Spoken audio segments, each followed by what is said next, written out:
Bharat Pakistan match అది అత్యంత ఉత్కంఠభరితమైనటువంటి match అనుకుంటే వన్ సైడెడ్ విజయం అయిపోయింది. ముందు అయితే బ్యాటింగ్లో ఫస్ట్ మనది అందరూ అభిషేక్ శర్మ అని చెప్పేసి అనుకుంటే అతన్నే ఒక తురుపు మొక్క అనుకుంటే అతను కాస్త డకౌట్ అవడంతో వామ్మో అనుకున్న టైంలో ఇషాన్ కిషన్ చితకబాది వదిలిపెట్టడం ఒక ఎత్తు.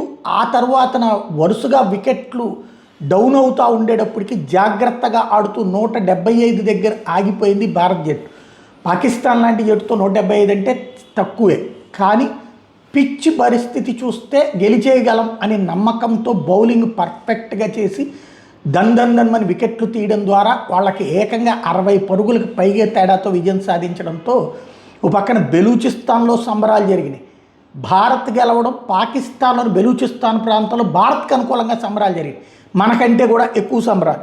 అట్లాగే మరోవైపున పాకిస్తాన్కి సంబంధించినటువంటి హెడ్స్ మేము అనుకున్న దానికంటే కూడా తేడా జరిగింది, ఇషాన్ కిషన్ మా మొత్తాన్ని దెబ్బతీసేశాడు, మా ప్లానింగ్ని అంతా కూడా అన్నటువంటిది వాళ్ళకి సంబంధించినటువంటి హెడ్స్ చెప్తున్నటువంటి పరిస్థితి. మరోవైపు బంగ్లాదేశ్లో స్పోర్ట్స్ అడ్వైజర్ మీద ఎవరైతే అమెరికా చెప్పు చేతల్లో నడిచేటువంటి స్పోర్ట్స్ అడ్వైజర్ మీద తీవ్ర ఆగ్రహం వ్యక్తం చేస్తున్నారు. T20 వరల్డ్ కప్కి టోర్నమెంట్కి జరిగే మ్యాచ్లు బంగ్లాదేశ్కి జట్టుని పంపకుండా బాయ్కాట్ చేసే నిర్ణయం ఎందుకు తీసుకున్నారని ప్రశ్నిస్తున్నారు. ఇంటర్మ్ ప్రభుత్వ స్పోర్ట్స్ అడ్వైజర్ ఆసిఫ్ నజ్రుల్ మొదట్లో అది ప్రభుత్వ నిర్ణయం అని చెప్పుకొచ్చాడు. తీరా చూస్తే ఇప్పుడు మాట మార్చి అది BCB బంగ్లాదేశ్ క్రికెట్ బోర్డు తీసుకున్న నిర్ణయం, ఆటగాళ్లే తీసుకున్న నిర్ణయం, ప్రభుత్వం నిర్ణయం కాదని చెప్పుకొస్తున్నాడు.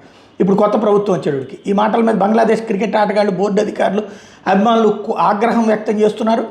ఆటగాళ్ళందరూ టోర్నమెంట్ ఆడాలనుకున్నారని, కానీ ఇది ప్రభుత్వమే నిర్ణయించిందని ఆటగాళ్ళు చెప్పుకొచ్చారు. దీంతో ఆసిఫ్ నజ్రుల్ని దేశద్రోహిగా పిలిచి అతను బొమ్మను గాల్చేసి నిరసన తెలియజేయడం అన్నటువంటిది జరుగుతూ వస్తోంది.